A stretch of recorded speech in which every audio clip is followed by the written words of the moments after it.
ونتوب إليه أنفسنا وسيئات أعمالنا من يهده الله فلا مضل له ومن يضلل فلن تجد له وليا مرشدا أشهد أن لا إله إلا الله وحده لا شريك له وأشهد أن محمدا عبده ورسوله بلغ الرسالة وأدى الأمانة ونصح الأمة وجاهد في سبيل الله اللهم فصل وسلم وبارك على هذا النبي الكريم سيدنا ومولانا محمد وعلى آله وصحبه ومن سار على نهجه إلى يوم الدين أما بعد فيا عباد الله أوصيكم وإيا نفسي بتقوى الله وطاعته فقد فاز المتقون.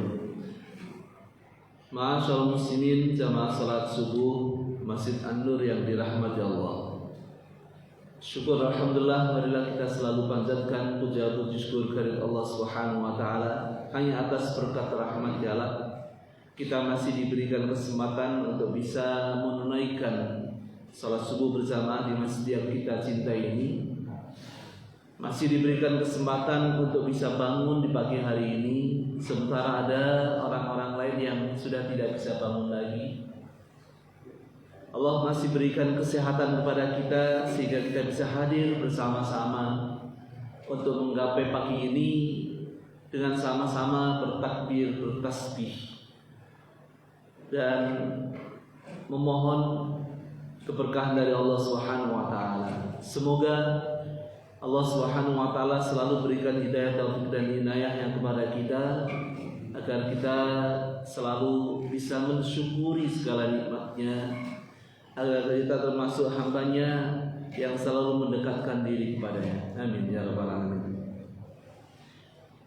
Salawat dan salam semoga selalu terlimpah tercurah kepada junjungan Nabi Muhammad sallallahu alaihi wasallam, sanak kerabat, sahabat serta pengikutnya hingga yang berakhir. Teman sekalian yang dirahmati Allah, suatu hari Rasulullah sallallahu alaihi wasallam bertanya kepada para sahabatnya, "Atadruna manil muflis?" Tahukah kalian siapa orang-orang yang bangkrut itu? Ada sebagian antara mereka yang mengatakan, "Oh, orang yang tadinya kaya raya kemudian habis hartanya, hilang, bangkrut, ditipu oleh orang dan sebagainya." "Oh, bukan itu," kata Rasul. "Yang aku maksud adalah orang-orang yang banyak beramal soleh, orang-orang yang banyak melakukan kebajikan-kebajikan, tapi ketika menghadap Allah Subhanahu wa taala kemudian banyak orang-orang yang telah dizaliminya kemudian mengadu kepada Allah Subhanahu wa taala, dan kemudian sebagian kebaikan-kebaikannya kemudian habis karena diberikan kepada orang lain, sehingga tidak ada yang tersisa kecuali dosa dan bahkan masih ngutang dosa dari orang lain. Maka kemana lagi kalau bukan ke neraka tempatnya? Itulah orang yang bangkrut. Na'udzubillah. Maka kita berlindung kepada Allah Subhanahu wa taala dari kebangkrutan di akhirat. Di dunia saja orang bangkrut nggak enak. Tadinya kaya raya kemudian habis, hilang hartanya, ditipu orang, ataupun mungkin bahkan hartanya semuanya habis dan dia ditinggalkan oleh keluarganya, apalagi kemudian tidak punya rumah sama sekali, peluntang pelantung di mana-mana. Itulah orang-orang yang bangkrut. Nah, maka kita bermohon kepada Allah Subhanahu wa taala agar kita tidak bangkrut dunia maupun akhirat. Amin ya rabbal alamin. Maka dalam konteks amal akhirat dikenal istilah yang sama seperti kebangkrutan di dunia, yaitu ketika seseorang itu bangkrut di dunia, yaitu orang yang tidak punya dinar, tidak punya dirham. Kalau kebangkrutan di akhirat adalah man la thawaba lahu wa la jaza, orang-orang yang habis pahala, amal kebaikannya hilang sama sekali. Dalam surat Al-Kahfi bisa dilihat, surat Al-Kahfi ayat 103 106 sampai 106, Allah Subhanahu wa taala berfirman, bertanya kepada kita semua, "Qul hal nunabbiukum bil akhsarina a'mala?" Katakanlah wahai Muhammad, apakah perlu kami beritahukan kepadamu tentang orang yang paling rugi perbuatannya? Alladzina dhalla sa'yuhum fil hayatid dunya wa hum yahsabuna annahum yuhsinuna sun'a. Yaitu orang-orang yang sia-sia perbuatannya dalam kehidupan dunia, sedangkan mereka mengira, mereka menyangka telah banyak berbuat kebaikan. Ulaika alladzina kafaru bi ayati rabbihim wa liqa'ihi fahabitat a'maluhum fala nuqimu lahum yaumal qiyamati wazna. Mereka itulah orang-orang yang mengingkari ayat-ayat Tuhan mereka dan tidak percaya terhadap pertemuan dengannya, maka sia-sia amal mereka, dan kami tidak memberikan penimbangan terhadap amal mereka pada hari kiamat. Salah satunya orang yang akan merugi di akhirat, orang yang bangkrut di akhirat adalah orang-orang yang seperti digambarkan dalam surat Al-Kahfi tersebut, yaitu orang-orang yang sesat, orang-orang yang tidak percaya dan yakin kepada Allah Subhanahu wa taala, kufur terhadap ayat-ayat Allah serta kufur terhadap hari akhir. Maka mereka itulah orang-orang yang amal perbuatannya apapun semuanya akan hilang sia-sia.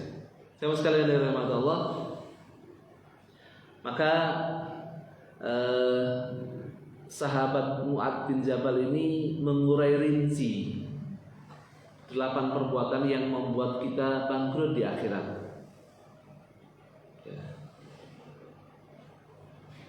Disebutkan di situ antara lain adalah ghibah, sombong, riya, ujub, niat ibadah untuk dunia, hasad atau iri, kemudian qat'ur rahim, memutus tali silaturahim, dan yang ke-8 adalah kezaliman. Ini mungkin akan kita bahas satu persatu.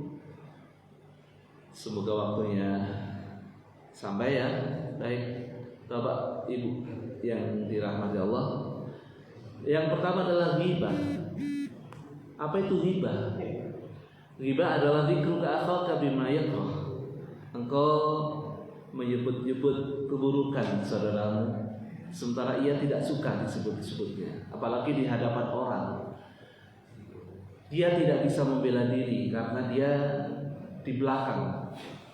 Kita menggunjingnya, menggunjing keburukan orang, ghibah.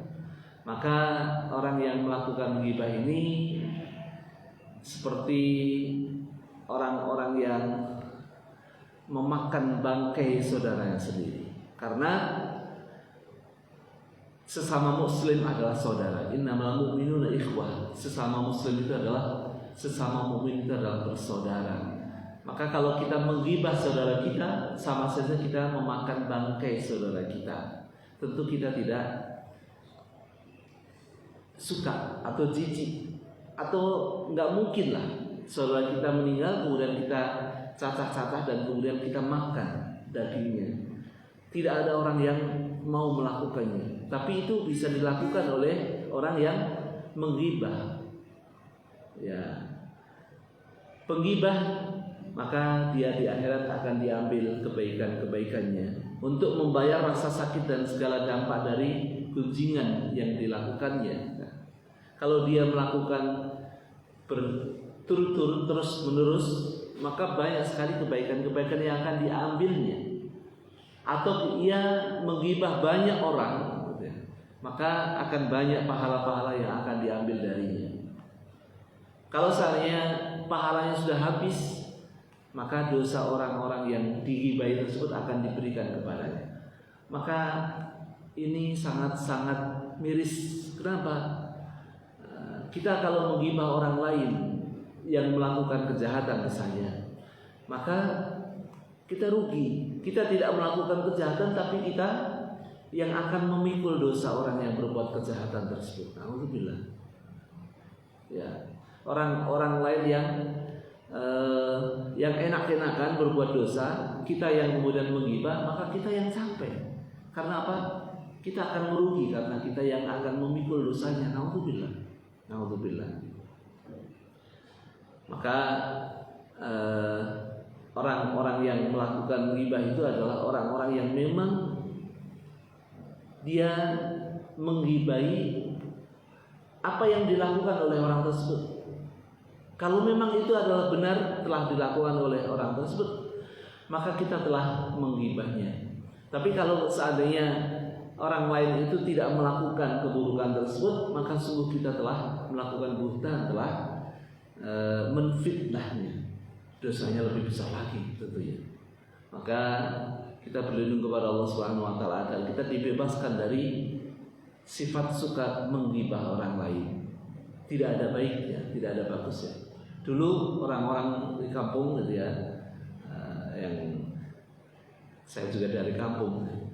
Kalau orang lagi bertetangga biasanya sekalian petan ya, cari kutu. Cari kutu itu biasanya kemudian banyak sekali yang dilakukan, antara lain adalah menggibah tetangganya. Maka ini tidak ada baiknya. Cari kutu tetap dilakukan, tapi sambil berzikir. Karena memang setan itu tidak suka kalau manusia mendapatkan amal kebajikan. Maka basahilah lidah kita dengan selalu berzikir kepada Allah Subhanahu wa taala. Kan pahalanya terus mengalir gitu ya, dengan berzikir dan sebagainya. Tapi kalau menggibahi orang lain, maka kita akan mendapatkan dosa-dosa dan dosa. Ada kisah dua orang wanita yang ahli puasa. Dua orang wanita di zaman Rasulullah SAW, dia ahli berpuasa, tapi sayang kerjaannya menggibah.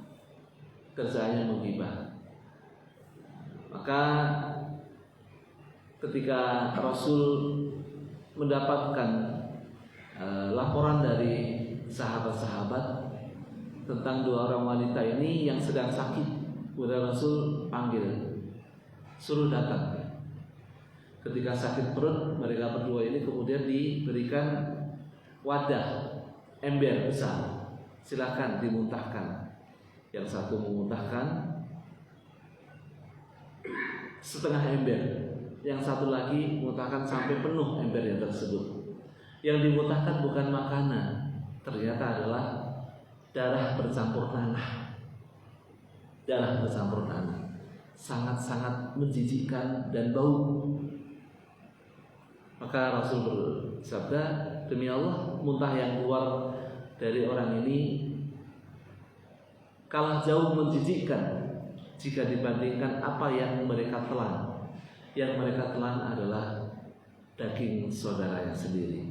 Maksudnya adalah mereka suka menghibah, sehingga diibaratkan seperti orang yang memakan bangkai saudaranya sendiri. Orang tidak akan sudi, tidak akan rela, kecuali Sumanto ya. Maaf kalau ada yang namanya sama. Ya, ini yang pertama. Yang kedua adalah sombong. Aba wastakbara wa kana minal kafirin. Sombong itu dosa yang pertama kali dilakukan oleh makhluk Allah Subhanahu wa taala, yaitu iblis. Orang yang sombong, maka fi qalbihi mithqala dzarratin min kibrin, la yadkhulul jannata man kana fi qalbihi mithqala dzarratin min kibrin. Tidak akan masuk surga orang yang di dalam hatinya ada sifat kibr, sifat sombong, takabur, membanggakan diri. Ini penyakit iblis dan diwariskan kepada orang-orang yang memiliki kelebihan. Biasanya orang yang kaya ya, merasa dengan kekayaannya dia bisa melakukan apapun, atau orang yang berilmu, orang yang pandai, atau orang yang lebih punya martabat di tengah-tengah masyarakat, atau orang yang lebih hebat, punya jabatan, ataupun lebih ganteng, lebih cantik dan lain sebagainya. Maka mereka ini kadang-kadang mendapatkan penyakit itu, penyakit sombong. Orang yang punya penyakit sombong ini tadi punya karena merasa punya kelebihan dibandingkan orang lain. Punya kelebihan bagus, tapi kalau ada perasaan merasa hebat bagus, tapi kalau merasa lebih hebat itu yang ada kesombongan di dalamnya. Orang kaya boleh, tapi merasa kaya, merasa lebih hebat, itu tidak bagus. Nah, orang-orang yang sombong itu dia orang yang enggan taat, menolak kebenaran dan memandang rendah orang lain. Seperti iblis ketika diperintahkan untuk sujud sebagai penghormatan kepada Adam, ia tidak mau, ia enggan, menolak apa yang diperintahkan oleh Allah. Ketika ditanya, kenapa engkau melakukan itu? Kenapa engkau tidak mau sujud kepada apa yang telah aku ciptakan? Qala ana khairun min, kata dia, aku lebih baik daripada dia. Khalaqtani min nari wa khalaqtahu min tin. Engkau ciptakan aku dari neraka, dari api, dan engkau ciptakan ia dari tanah. Aku lebih hebat, aku lebih baik daripadanya. Aku enggak mau untuk sujud kepada Adam. Ini dia merasa bahwa api itu lebih hebat daripada tanah. Merasa bahwa dia terbuat dari api, merasa bahwa ia lebih mulia daripada Adam. Yang awalnya memang ia adalah makhluk yang dimuliakan karena kedekatan ia kepada Allah, karena makrifat ia kepada Allah, karena ia lebih taat dibandingkan para malaikat awalnya di dalam surga. Namun kemudian ketika Allah ciptakan Adam dan kemudian Allah perintahkan mereka semuanya untuk sujud sebagai penghormatan kepada Adam, maka semua malaikat sujud kecuali iblis. Enggan, dia tidak mau sujud, dan dia karena itulah ia akan masuk ke dalam neraka selama-lamanya. Apakah orang ketika punya sifat kibir, sifat sombong ini juga akan masuk neraka selama-lamanya? Wallahu a'lam. Yang jelas selama masih ada iman, imannya masih tetap ada walaupun kecil sekali, maka orang akan tetap masuk dalam surga. Mungkin sesudah dia diampuni oleh Allah SWT, dosanya dihapuskan di dalam neraka, bisa masuk ke dalam surga. Atau boleh jadi Allah mengampuni siapa yang Allah kehendaki. Boleh jadi seseorang itu tidak masuk ke dalam neraka karena diampuni Allah SWT, boleh jadi, sehingga langsung masuk ke dalam surga. Namun iblis yang sombong, yang terlaknat, ar-rajim, maka dia akan tetap masuk ke dalam neraka dan selama-lamanya tidak akan dikeluarkan dari api neraka. Na'udzubillah. Maka kita harus menghindarkan diri dari sifat iblis tersebut, yaitu sifat sombong dalam diri kita.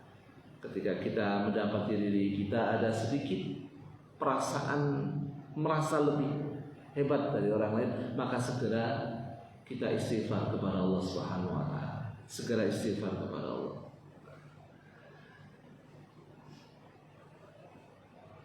Biasanya orang yang baru-baru, ya, orang kaya baru, orang berilmu baru, gitu kan ya, punya kelompok baru dan sebagainya, atau mungkin baru belajar karate, baru belajar silat, gitu ya. Orang yang baru-baru biasanya punya ada indikasi merasa lebih hebat, aku lebih baik, aku lebih intelektual. Tapi kalau semakin orang itu mengerti dan mengetahui, maka dia akan semakin hebat, semakin tunduk dan semakin tawadhu kepada orang lain. Ada adab ketimuran yang selama ini kita jaga dengan menghormati orang, dengan tawadhu pada orang lain, itu akan mengikis bibit-bibit kesombongan dalam diri kita. Jangan merasa lebih hebat dari orang lain. Kalau segala sesuatunya bagaimana supaya menghormati orang lain. Imam Ali bin Abi Thalib sebagai contoh seorang sahabat yang mulia, menghormati bukan hanya kepada sesama muslim, bahkan kepada orang Yahudi tua pun dia tetap hormat, karena memang ini adalah perintah Allah Subhanahu wa taala untuk hormat kepada orang lain. Tidak termasuk golongan kami orang yang tidak menghormati orang yang lebih tua dan menyayangi yang lebih muda. Itu betul-betul bukan hanya sebuah slogan tapi dipraktekkan. Saat ketika mau pergi ke masjid gitu ya, ada orang Yahudi tua yang pelan-pelan jalannya gitu ya, beliau tidak mau nyalip gitu ya, tetap berjalan di belakangnya walaupun pelan tetap beliau. Padahal ini sholat subuh udah terlambat. Sampai-sampai datang ke masjid itu Rasulullah sudah rakaat yang terakhir saat ketika sedang rukuk. Dan bahkan rukuknya Rasulullah itu dilamakan, sangat lama. Kenapa? Ditahan oleh malaikat, memberikan kesempatan kepada Ali bin Abi Thalib untuk bisa mengikuti jamaah tersebut. Dan Rasul nggak tahu kenapa Rasul itu ditahan oleh Jibril sehingga tidak segera bangun dari rukuk, karena dia memberikan kesempatan kepada Ali bin Abi Thalib untuk ikut berjamaah di masjid. Saat ketika imam itu masih rukuk, maka makmum langsung takbir kemudian ikut rukuk, maka masih mendapatkan 1 rakaat, tinggal menyempurnakannya. Ternyata kisahnya seperti itu. Beliau menghormati orang Yahudi yang tua tadi yang berjalan di depannya, maka beliau tidak mau mendahului. Tidak mau mendahului, apalagi kalau mendahului ada lagi ada habis hujan gitu kan ya. Situ ada kemudian jangan itu ambil ketawa-tawa. Nah, itu bilang suka kepada saat ketika orang lain susah.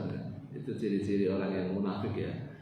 Senang ketika orang melihat orang lain susah, atau merasa susah ketika melihat orang lain itu senang.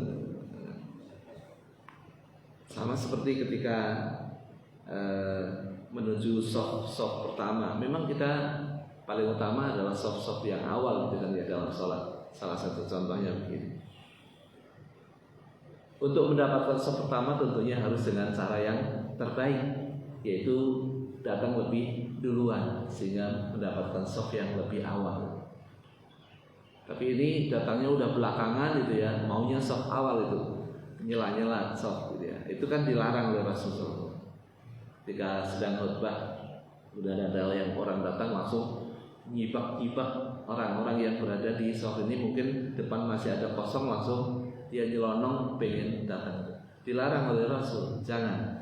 Udah sampai situ sholat, kemudian baru duduk. Kenapa? Menyakiti orang-orang, Nah, menghormati orang itu lebih utama daripada mendapatkan soft yang pertama. Soft yang pertama itu adalah keutamaan atau sunnah, tapi menghormati orang adalah wajib. Saat ketika kita ada orang tua yang jalan gitu ya, kemudian kita berjalan di situ langsung cepet-cepet langsung datang mendahului orang tersebut, padahal orang tersebut kakek-kakek mungkin jalannya memang agak pelan-pelan gitu ya, sehingga sampai depan akhirnya. Kemudian kita lebih sigap, lebih hebat gitu ya, kita langsung datang langsung salib gitu ya, langsung datang. Apakah lebih utama kita mendapatkan soft pertama dengan cara tersebut atau mempersilahkan orang tua? Monggo Bapak, silahkan Bapak di depan. Tentu lebih utama adalah menghormati orang tua. Karena apa? Menghormati orang tua adalah kewajiban. Sementara mendapatkan soft yang pertama tadi adalah sunnah. Tapi kalau seandainya kita datang lebih duluan ya monggo silahkan, soft yang lebih utama. Ini salah satu adab ketimuran yang memang kita memilikinya dari dulu, tapi kadang-kadang kesininya kita agak kurang adab kita, apalagi di jalan-jalan gitu ya. Ketika lihat tengok kiri kanan gitu, apa lo dilihat-lihat gitu. Itu adalah kesombongan. Kita salah pun kita minta maaf itu udah luar biasa. Kita salah, mohon maaf. Nah, sekarang ternyata rider itu banyak yang melakukan itu. Misalnya dia ada jalan rusak kakinya, kemudian ini dan sebagainya, ngasih tanda-tanda. Ada adab-adab yang bagus yang diajarkan kepada mereka yang dipraktekkan. Intinya adalah bahwa sesungguhnya sombong itu adalah menolak kebenaran dari siapapun kebenaran itu dan kemudian meremehkan orang. Selanjutnya adalah riya. Riya an-nas, ingin dilihat oleh orang, ingin dipuji oleh orang. Ibadah yang dilakukannya itu bukan untuk Allah Subhanahu wa taala, tapi agar dikagumi oleh orang lain, agar mendapatkan apresiasi dari orang lain, agar orang-orang itu suka sama dia. Orang berinfak bagus, tapi kalau infaknya itu ingin dipandang sebagai seorang yang mulia atau seorang dermawan, tentu itu tidak bagus. Orang sholat luar biasa bagus, tapi kalau dia sholatnya karena camer, karena calon mertua, jadi ya dilihat dalam mertua, atau ada perasaan-perasaan tertentu yang merubah niatnya. Niatnya awalnya lillahi ta'ala, tapi saat ketika orang-orang itu memuji-muji dia, oh jadi si masjid ini kalau tidak dibangun oleh si fulan belum jadi ini masjid. Awal-awal mungkin ada jengah, nggak enak, tapi lama-kelamaan dia suka dengan pujian-pujian itu. Merasa kalau orang tidak memujinya, al-mukarram, al-mufaddal, ada perasaan-perasaan tertentu yang tidak suka dia kalau orang-orang tidak memuliakan atau memuji-mujinya. Nah, maka ini ada indikasi bahwa amalan yang dilakukannya itu riya an-nas, riya. Maka dari itu kita harus selalu memperbaiki niat kita. Ketika kita niatnya sudah dibelokkan dengan ada perasaan-perasaan tertentu tadi, maka segera istighfar kepada Allah dan kemudian kembali untuk meluruskan niatnya.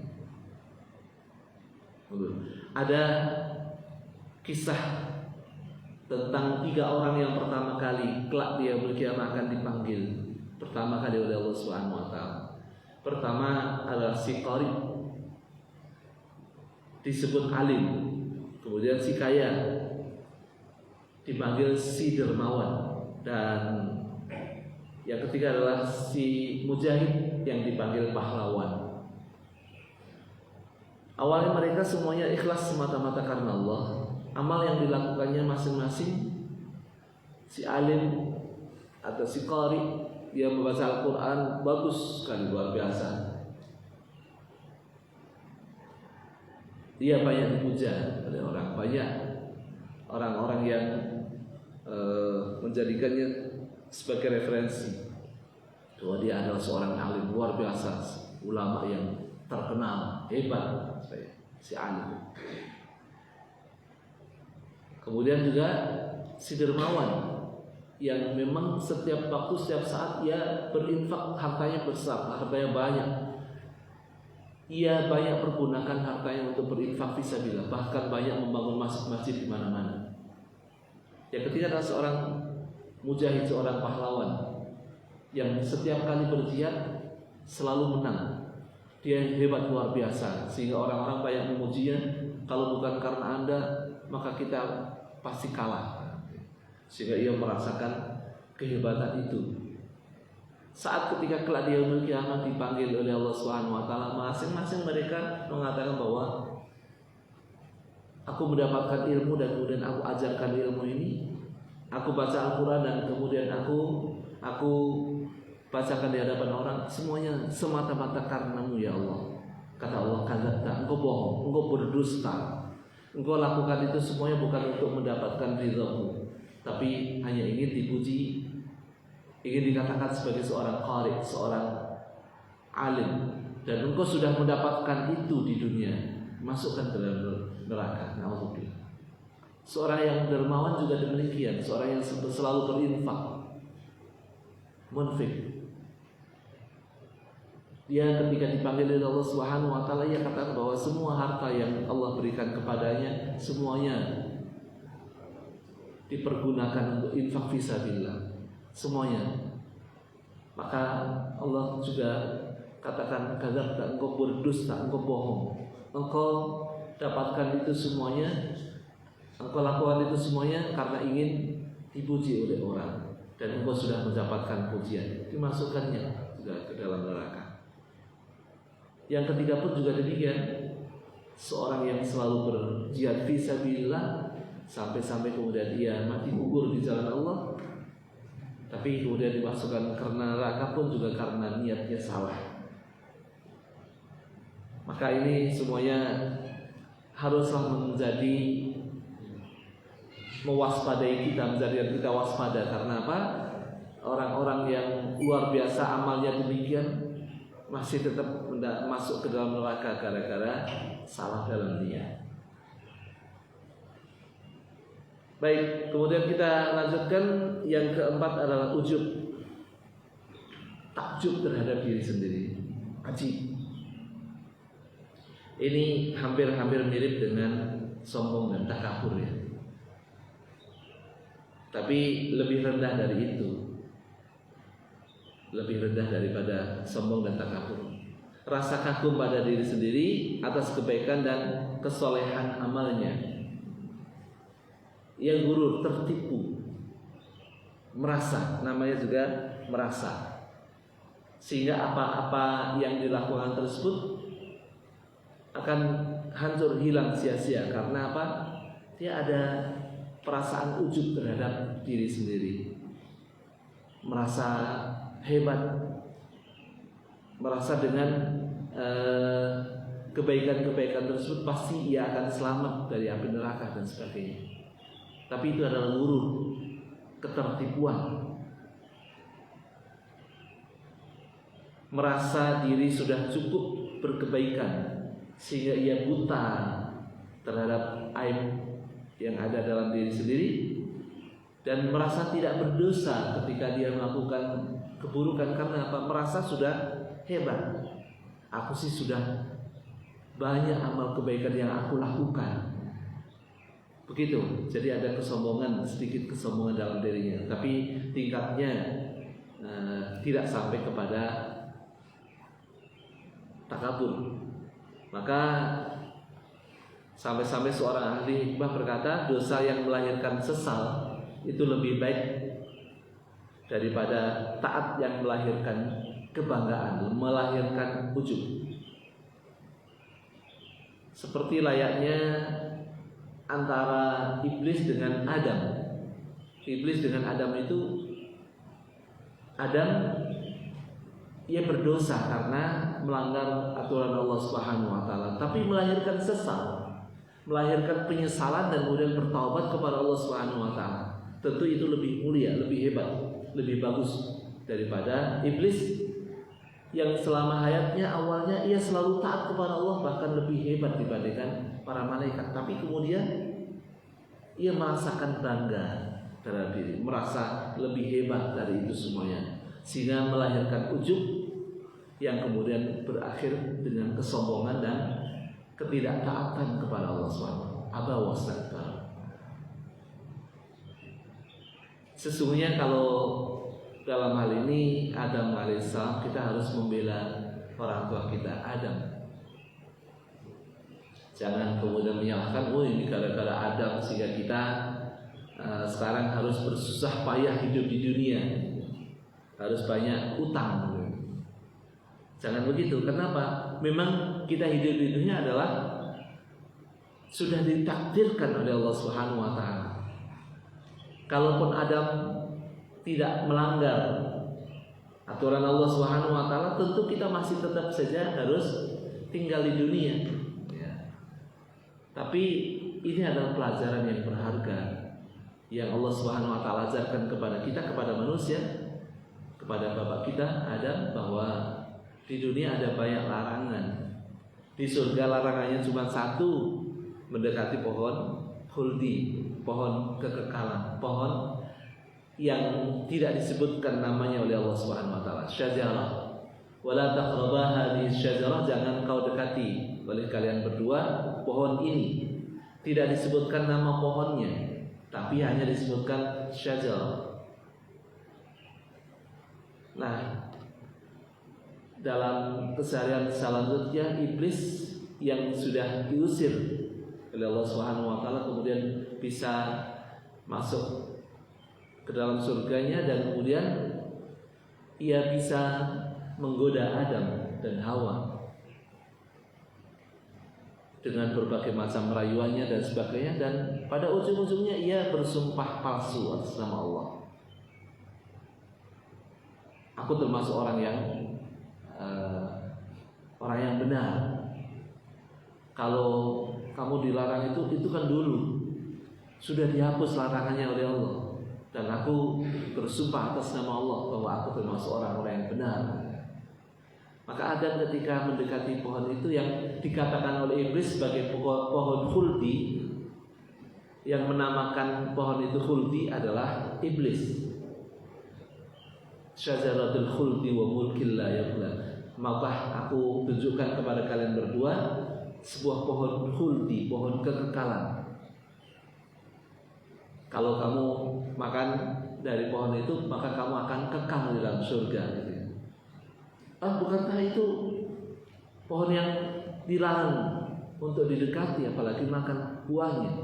Oh, itu kan dulu katanya. Itu kan dulu, sekarang udah nggak dilarang lagi. Sehingga ketika ditanya oleh Allah Subhanahu wa taala, maka Adam berkata, "Ya Allah, aku tidak, ketika iblis itu bersumpah atas namamu, tidak ada terbetik sedikit pun keraguan bahwa dia pasti orang yang benar." Kenapa? Gak mungkin ada makhluk, tidak mungkin ada makhlukmu yang berani bersumpah atas namamu kemudian dia bohong, gak mungkin. Maka Adam berpendapat demikian karena dia merasa bahwa tidak mungkin makhluk Allah berani bersumpah atas nama Allah. Begitu. Sampai-sampai akhirnya nggak berpikir lagi tentang ini itu dan sebagainya. Pokoknya karena ia sudah bersumpah atas nama Allah, dia percaya. Begitu. Ternyata setan bohong. Begitu. Sehingga ketika Adam diturunkan ke muka bumi ini, dikasih sangu, kasih bekal, dikasih bekal. Udah diturunin itu, tapi tidak seperti iblis yang diturunkan dari surga, dikeluarkan dari surga dan dilaknat. Tapi Adam diturunkan tapi dikasih bekal. Kasih bekalnya adalah kalimat istighfar. Fatalaqa Adam min rabbih kalimatin fataba alaih. Maka Adam diberikan bekal. Bekalnya adalah kalimat-kalimat istighfar. Nah, di dalam Al-Quran ada banyak istighfarnya para nabi dan rasul. Istighfarnya para nabi dan rasul, istighfarnya Nabi Adam adalah Rabbana zalamna anfusana wa illam taghfir lana wa tarhamna lanakunanna minal khasirin. Maka bekal itu bekal yang utama itu ya. Dengan dibacakannya bekal itu, dibacakannya kalimat-kalimat itu, maka Allah Subhanahu wa taala fataba alaih, Allah menerima taubat mereka berdua. Jadi Nabi Adam adalah kekasih Allah Subhanahu wa taala, disayang Allah Subhanahu wa taala. Walaupun diturunkan dari surga tapi dikasih bekal. Ini bekal agar mendapatkan penebusan dosa, mendapatkan ampunan dari dosa. Adapun kisah 3 orang terjebak dalam gua kemudian bertawasul dengan amal soleh, mereka telah lebih dulu mengukir keikhlasan, bukan niat awal. Ketika mereka bertiga itu masuk ke dalam gua karena ingin pergi mengembara, kemudian ketika hujan maka mereka kemudian masuk ke dalam gua. Ternyata dari atas bukit kemudian turunlah batu besar, kemudian menutupi mulut gua tersebut. Jika mereka kemudian berusaha untuk keluar dari doa tersebut namun tidak bisa, maka mereka bertiga kemudian berdoa kepada Allah Subhanahu wa taala. Kita tidak akan bisa keluar dari gua ini kecuali kalau kita berdoa kepada Allah dengan amal soleh yang telah kita lakukan. Nah, ketika mereka mengungkapkan amal soleh yang telah mereka lakukan itu bukan berarti mereka riya atau ujub dengan amal mereka, bukan. Tapi karena dengan bertawasul dengan amal soleh tersebut, ya Allah, selamatkanlah kami dari sini. Mereka semuanya bertawasul, berwasilah, karena memang kita diperintahkan oleh Allah Subhanahu wa taala wabtaghu ilaihil wasilah. Dan carilah cara agar kita lebih dekat kepada Allah Subhanahu wa taala dengan wasilah. Contohnya seperti ini. Contohnya lagi orang yang membaca surat Al-Fatihah untuk menyembuhkan orang yang sedang sakit. Ya Allah, dengan surat Fatihah yang saya baca ini, sembuhkanlah orang ini. Dan alhamdulillah sembuh. Ketika hal itu disampaikan kepada Rasulullah SAW, kemudian Rasul menegaskan bahwa bukankah kalian tahu bahwa surat Al-Fatihah itu salah satu maknanya adalah asy-syafiyah. Asy-syafiyah adalah obat, sehingga ketika dibacakan maka orang tersebut akan mendapatkan obat dan insya Allah akan sembuh. Kemudian niat ibadah untuk dunia. Innamal a'malu binniyat, sesungguhnya setiap perbuatan itu akan dinilai karena niatnya. Kalau seseorang niat dalam beribadah karena Allah, maka ia akan mendapatkan pahala dari Allah Subhanahu wa taala. Dan ketika seseorang itu niat ibadahnya itu untuk sesuatu dunia, maka ia tidak akan mendapatkan apa-apa di akhirat.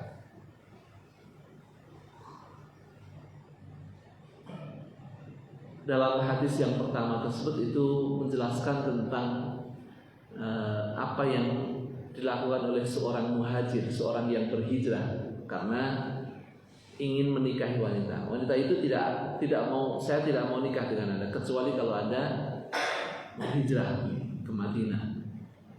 Maka laki-laki tersebut sudah ikut hijrah ke Madinah. Tapi niatnya tidak sama seperti para sahabat yang lainnya, niat karena Allah, tapi dia niatnya adalah karena ingin menikahi wanita tersebut. Maka kemudian dikatakan sebagai muhajir Ummu Qais, seorang yang berhijrah karena Ummu Qais. Maka seseorang ketika berniat untuk sesuatu duniawi, ia tidak mendapatkan apa-apa kecuali apa yang diniatkan saja. Seorang yang berhijrah karena ingin mencari dunia, maka dia hanya mendapatkan dunia yang ia inginkan, tidak mendapatkan apa-apa di sisi Allah. Maka Al-Ghazali mencontohkan salat agar bugar, agar sehat salatnya. Kalau hanya ingin salatnya agar sehat, ia tidak akan mendapatkan pahala, hanya mendapatkan kesehatan. Puasa agar pencernaannya sehat. Walaupun kata Rasul sumu tasihu, berpuasalah kalian akan sehat. Namun niatnya harus karena akhirat, niatnya harus karena Allah Subhanahu wa taala, maka ia juga akan mendapatkan pahala dan akan mendapatkan sehat. Sedekah agar dapat lebih banyak, sebagai pancingan, sedekahnya pancingan agar mendapatkan lebih banyak.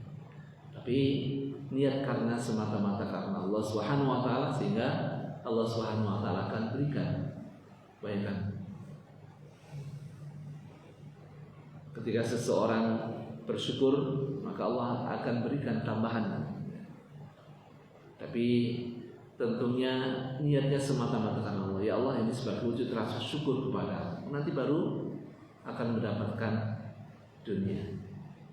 Semua ibadah kepada Allah punya fadilah dan hikmah, tapi jangan sampai kedua-duanya, apalagi duniawi, dijadikan sebagai niat.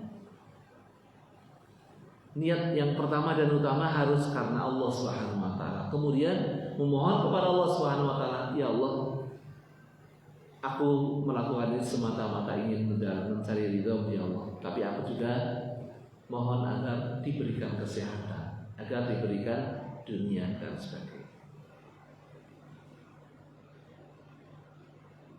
Kekhawatiran Umar saat harta rampasan Persia yang melimpah sampai di Madinah. Celakalah jika balasan kebaikan disegerakan. Demikian pula Abdurrahman bin Auf, aku takut jika hartaku ini adalah sebagai balasan Allah atas jerih payah perjuanganku selama ini. Ketika seseorang itu diberikan nikmat yang besar di dunia, maka mereka merasakan jangan-jangan di akhirat sudah tidak mendapatkan apa-apa. Semuanya sudah dibalas di dunia gitu. Maka sesungguhnya ketika Allah Subhanahu wa taala berikan balasan di dunia, itu adalah balasan yang disegerakan dan tetap niatnya haruslah semata-mata karena Allah Subhanahu wa taala, agar Allah Subhanahu wa taala berikan balasan di akhirat. Yang keenam adalah hasad, iri dan dengki. Iyyakumul hasada fa innal hasada takulul hasanat kama takulun narul hatabah. Jauhilah oleh kalian hasad, iri dan dengki. Karena iri dengki itu akan memakan kebaikan-kebaikan, sebagaimana api yang memakan kayu bakar. Sebesar apapun, sebanyak apapun kayu bakar, maka ketika dibakar oleh api, kalau tidak segera dimatikan, api tersebut akan semakin membesar dan akan menghabiskan kayu bakar. Begitupun juga iri dan dengki. Iri dan dengki. Awalnya iri, awalnya merasakan tidak suka ketika melihat orang lain mendapatkan kebaikan. Lama-kelamaan menjadi dengki yang menginginkan agar kebaikan itu hilang dari orang lain, nikmatnya hilang. Maka ini termasuk sifat-sifat orang munafik.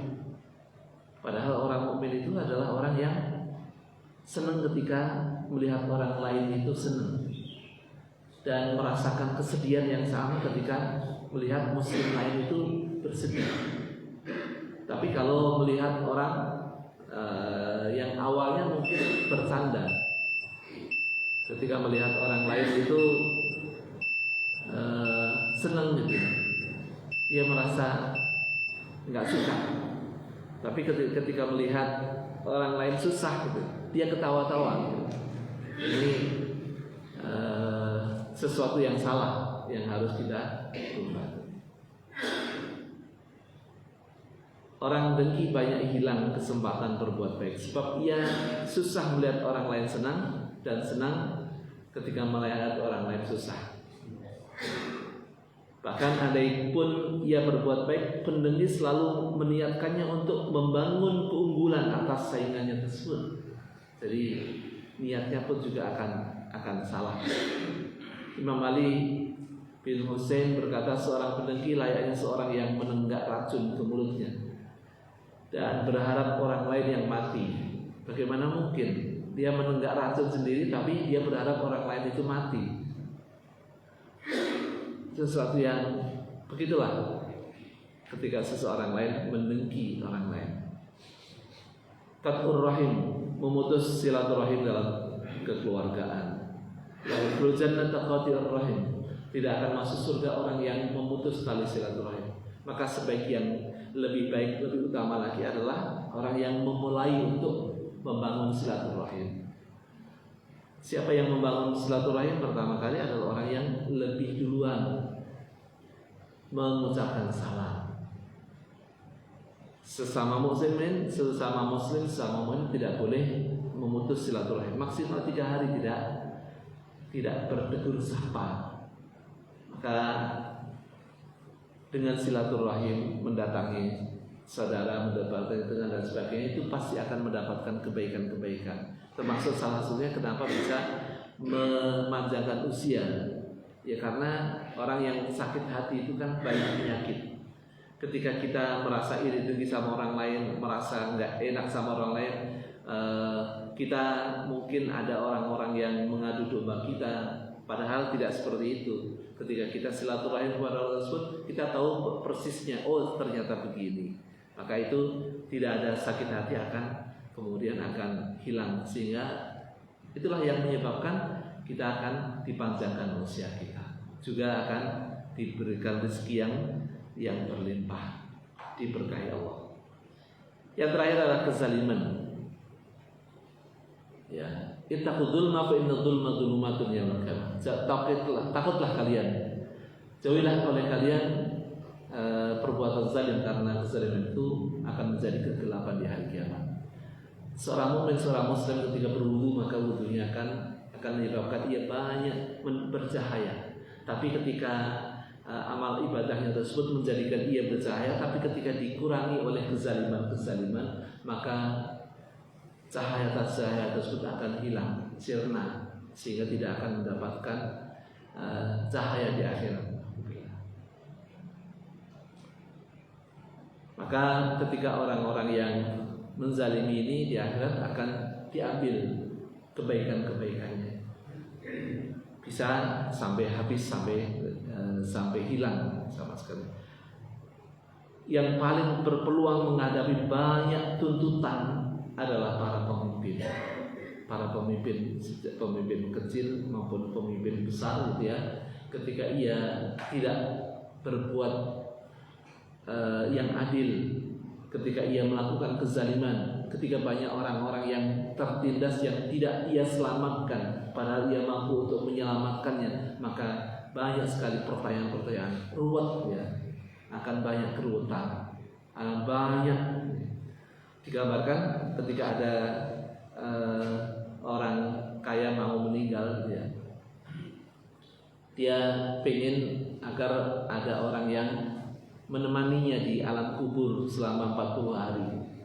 Dia tanya keluarganya, istrinya yang dia cintai, apakah mau menemaninya di alam kubur selama 40 hari, nanti separuh hartanya akan diberikan kepadanya. Oh, enggak mau, enggak ada yang sudi. Anaknya yang paling dia cintai, enggak mau, enggak ada yang mau. Keluarganya, sanak kerabatnya, semuanya enggak ada yang enggak mau. Tetangga-tetangga enggak ada yang mau.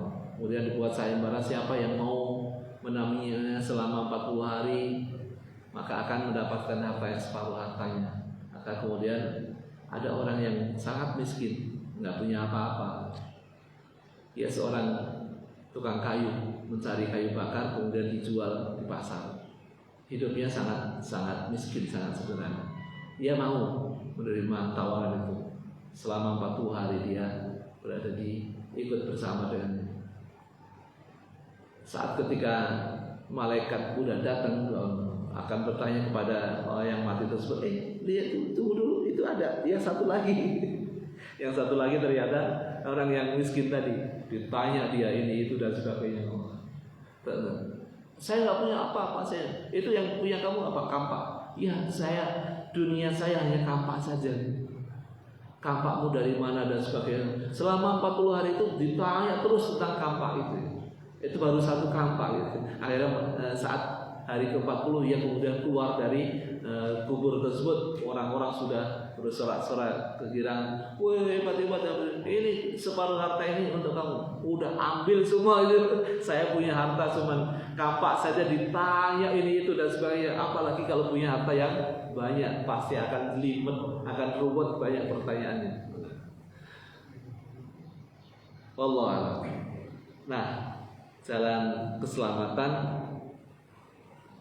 Mu'ad bertanya kepada Rasul, apa jalan keselamatannya? Lalu apa jalan keselamatannya dari kebangkrutan itu? Maka Rasulullah SAW menegaskan, akhlis lidinika yakfikal amal al-qalil. Ikhlaskanlah agamamu, maka itu cukup, walaupun dengan amal yang sedikit. Amal sedikit nggak apa-apa, yang penting ikhlas. Apalagi amal yang banyak, insya Allah. Demikian, wallahu a'lam. Barangkali ada yang ditanyakan, mungkin ada 1-2 pertanyaan ya, karena udah habis waktunya. Ya silakan. Jadi yang wajib atau daripada yang sunnah. Ya. Nah, itu berlaku juga nggak kalau misalkan menjaga ukhuwah, itu lebih utama dibandingkan dengan membahas hal yang masih suka, memperdebatkan hal yang masih suka ya, sehingga itu malah merusak ukhuwah. Iya, betul. Jadi ayatnya kan jelas ya. Wa'tasimu bihablillahi jami'an wa la tafarraqu. Perintah untuk kita berpegang teguh terhadap tali agama Allah Subhanahu wa taala dan tidak berpecah belah. Tidak berpecah belah. Ketika kita kemudian membahas kesalahan-kesalahan orang ataupun mungkin apa yang kita lihat mungkin ada kesalahannya dalam tanda kutip, kesalahan yang mungkin menurut kita dan sebagainya, maka dalam hal ini itu tidak ada kebaikan sama sekali, apalagi dibahas di umum sementara dia tidak bisa membela diri. Itu kan udah masuk dalam kategori ghibah ya, kategori ghibah. Kalau mau kita datangi beliau, kita bertanya, konfirmasi apakah memang begini dan sebagainya. Kita minta penjelasannya dan sebagainya. Itu lebih utama, lebih hebat. Karena apa? Memang ketika melihat saudara kita salah kan kita harus lindungi saudara kita dari ghibah, dan bahkan ini pahalanya sangat besar kan ya. Siapa menutupi aib saudaranya, maka Allah akan tutupi aibnya, akan tutupi kesalahan-kesalahannya. Nah, kalau kita kemudian membahas aib orang di depan umum, padahal belum tentu seperti itu, dan kita merasa bahwa dia bersalah, atau bahkan kita yang suka menjustifikasi orang lain itu salah, atau bahkan mungkin sesat, atau bahkan mungkin menganggap orang lain atau ustadz lain itu syubhat dan sebagainya, maka ini adalah apa yang dilakukan oleh orang-orang Khawarij, menganggap orang lain salah. Ali bin Abi Thalib aja dianggap kafir gitu ya. Ini adalah pembahasan masalah yang sudah jauh melenceng. Kenapa kita sibuk dengan aib orang lain? Kita harus menyibukkan diri dengan aib diri sendiri, kesalahan diri sendiri. Wallahu a'lam. Baik, ada yang lain? Kalau tidak ada, kita cukupkan sekian. Kita akhiri. Subhanallahumma wa bihamdika, asyhadu an la ilaha illa anta, astaghfiruka wa atubu ilaik. Assalamualaikum warahmatullahi wabarakatuh.